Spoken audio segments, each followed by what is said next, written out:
Imagine something horrible happened and you have lost your entire family. If you had a chance to bring them back through cloning, would you take that chance?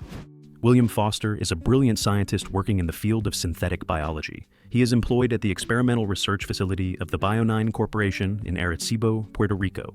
William and his colleague Ed White, an expert in reproductive human cloning, are involved in cutting-edge biomedical research. They are attempting to transfer human consciousness into an android with superhuman strength, codenamed Subject 345. The test subject is a soldier who recently died in action. His body is delivered to the facility by helicopter and then transported into the operating room where the transference is to take place. William is enthusiastic about the procedure. A special neurological device is placed on the dead soldier's head to conduct neural mapping of the brain. Once the mapping is complete, William gets ready to initiate the neural imprint.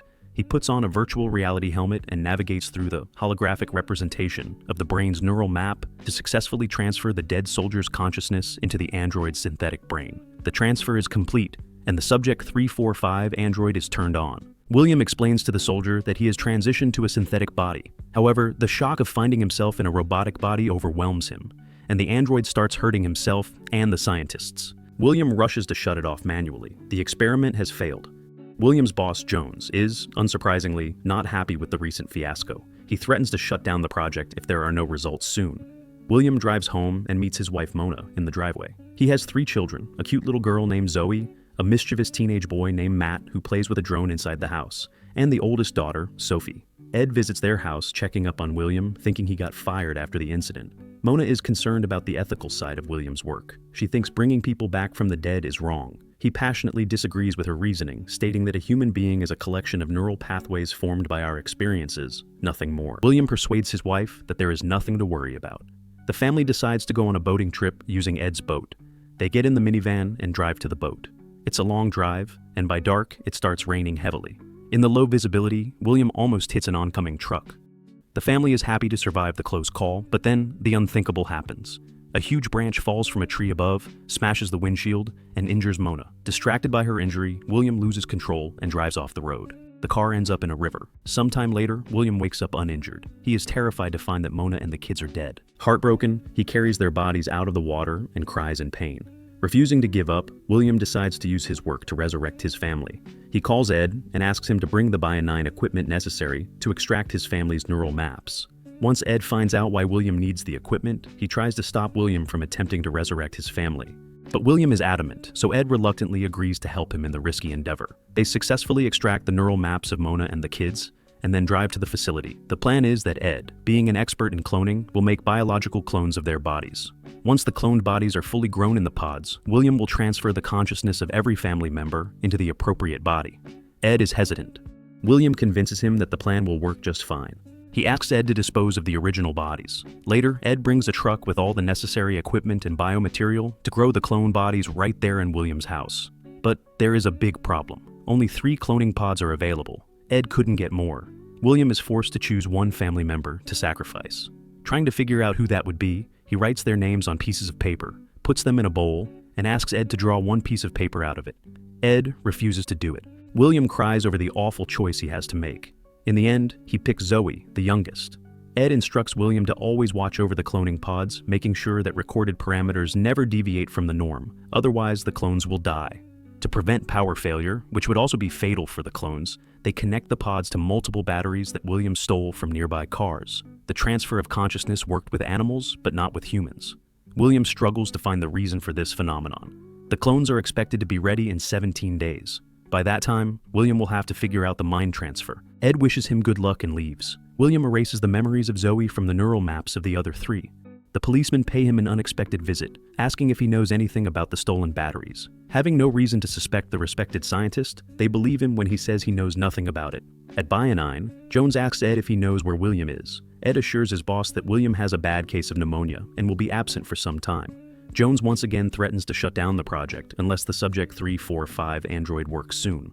This is a big problem because if the project is shut down, their superiors would expect them to return all the equipment involved in the project. The very same equipment that is now used in William's house to resurrect his family.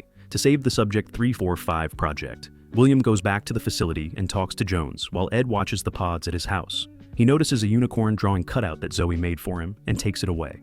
While entering his house, William meets Matt's teacher, who was looking for the boy because he missed many days of school. Ed told her that Matt had chickenpox and was staying with his grandparents. Concerned about the obvious lie, William realizes he made a big mistake by not informing his family members' schools and jobs about the reasons for their absence. To correct that, he gets all their smartphones and laptops and replies to everyone who was calling or writing them, saying they're fine and coming up with clever lies about why they had to ignore calls and messages. William conducts multiple simulations attempting to figure out the mind transfer, but fails every time. 17 days have passed and Ed shows up to finish the cloning process. But William isn't ready because he still doesn't know why the mind transfer failed before. Ed clarifies that they can't wait because every second the bodies spend in the pods, they age really fast. In a couple of days, all his family members will be elderly and then dead. William tells Ed to drain the pods. They extract the clones from the pods and sedate them for a few days, keeping their minds blank slates ready for the mind transfer. Not being able to find the answer, William gives up and gets ready to euthanize his wife's cloned body. But he suddenly notices something very important. When he touches her hand, certain regions of her brain activate, despite the fact that this body is essentially in a coma. He figures out what the problem was. When Ed comes, William tries to explain it to him. 345 failed because the transferred human mind expects a connection to a biological body with a heartbeat and respiration, rather than a synthetic one that doesn't have any. The failure of android transfer can be solved by programming a simulated mind-body interface to make the android body appear biological. And the transfer into the biological clones will not be a problem at all because it's the same body as before. Confident in this theory, William asks Ed to get ready for the mind imprint. They successfully transfer Mona's consciousness into the cloned body. She wakes up and calls William by name. Realizing he can't let her know that she is a clone, William quickly puts her back to sleep. Ed is overwhelmed by the magnitude of what they have just achieved. William puts a wedding ring on Mona's finger. They use the same method to transfer the minds of Matt and Sophie into their cloned bodies. William cleans the house, getting rid of everything that would imply his family members are clones. He also has to get rid of anything that has to do with Zoe, since, as far as the clones know, she never existed. He takes off her photos and erases her drawing on the table. William cries over the uneasy task of erasing his beloved child from existence, but he knows it has to be done. Finishing the cleanup, William lies down in his bed with his wife, hoping tomorrow they will wake up and everything will be the same. In the morning, he is surprised not to see Mona near him. He runs to look for her. She is fine, and so are the kids. William asks how they're doing. Everything seems to be normal. Mona goes for a run while William makes some pancakes for the kids. While running, Mona feels a strong pain in her upper body. Her clone body, obviously, hasn't acclimated yet to physical exercise. Sophie pours some milk that has gone sour. As far as Mona knows, she just bought it the other day. Ed calls William to rush him into the lab. The deadline for subject 345 is almost up. So unless they convince their superiors that it works, the whole cloning endeavor is going to be exposed. William goes to the lab and starts creating a synthetic mind-body interface. But he suddenly feels guilty about putting the consciousness of another person into an android, knowing it might end the way it did before, so he fakes the test results to make it seem like the donor's brain is too damaged for the transfer. William goes to the bathroom with the neurological device and attempts to record his own mind for the android transfer. It's a painful procedure, but he goes through with it anyway. In the house, family members can't find their smartphones. William informs Ed that he did the mind transfer on himself, so the android will be loaded with William's mind. They will write the algorithm that will allow the android version of William to perceive its android body as a human body. In the evening, William goes back to the house. Mona is upset. She has gaps in her memory that she can't explain. He comforts her, saying she's probably just sick, so she should lie down.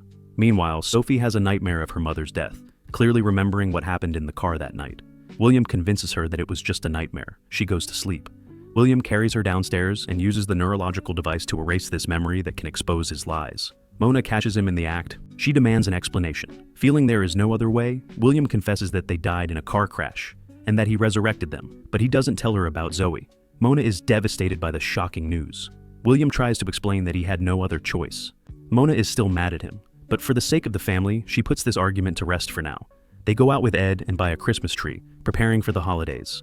One night, they have dinner together. Who is Zoe? Apparently, Zoe scribbled her name with a crayon in Sophie's closet. So the family is naturally interested in who Zoe is and why Sophie doesn't remember her. Suddenly, Jones comes to the house. He asks William to talk with him in private.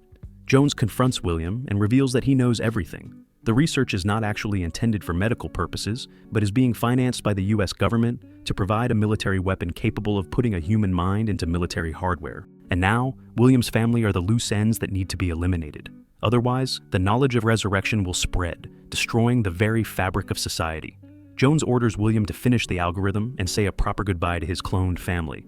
William seems to go along with it, but then he goes upstairs, takes the interface that had the algorithm on it, goes back to Jones, and incapacitates him. Then William wraps the interface in tinfoil and puts it in the microwave, destroying it in the process. Mona asks once again who Zoe is. William admits that he had to sacrifice her, so he deleted the memories of the child from Mona and the kids. But it doesn't matter now, because Bionine wants them all dead, so they have no choice but to run for their lives. They sit in the car and get away fast. Seeing this, Jones's henchmen go check on him. He gets up and gets the destroyed interface out of the microwave. William's family members have trackers inside them. Jones instructs the henchmen to capture them alive. The henchmen chase William's car for some time, but are then blocked by a garbage truck. William and Mona figure out a way to disable the trackers inside the bodies. They go to the clinic where Mona works and disable the tracker in Sophie's body with the defibrillator. The signal disappears on the scanner. The henchmen rush to find them upstairs as Matt and Mona lose their trackers as well. Once all the trackers are disabled, William and his family run out of the clinic fast, get in the car, and flee the scene. They attempt to escape by boat. William goes to check out the perimeter, while the rest wait in the car. He climbs over the fence and gets to Ed's boat, which they were originally meant to use on their trip before the accident. But William can't find the keys in the place Ed told him they would be. Meanwhile, Jones's henchmen approach the car and capture William's family. They leave fast as William runs to save them. The family is delivered to Bionine, where it becomes clear that Ed betrayed them. William pursues them to Bionine. He is escorted to Jones. It turns out Ed couldn't get rid of the original bodies, and that is how Jones found out. William tries to negotiate a deal with Jones to save his family. To further intimidate William, Jones kills Ed. I'll do it! William is forced to recreate the algorithm he destroyed earlier. He uploads his own mind into Subject 345, and the android is turned on. It breaks out of its chair. William gives Jones the algorithm and asks him to release his family, but Jones never intended to keep his family alive. The android goes into the room. The henchmen try to destroy the android, but he easily overpowers them and injures Jones too. William and his family run to the car. William decides to go back to wrap things up. He finds his android double strangling Jones. He asks the android to stop. Fascinated by the experience, he asks the android about his sensations. The two Williams make a deal with Jones. In exchange for the release of the original William and his family, Jones can live in a cloned body and become rich by working with the android, selling clone transfers to wealthy people looking for a second life. Meanwhile, the original William is able to retire in peace with his family, including the newly cloned Zoe. Thanks for watching. Don't forget to like and subscribe for more.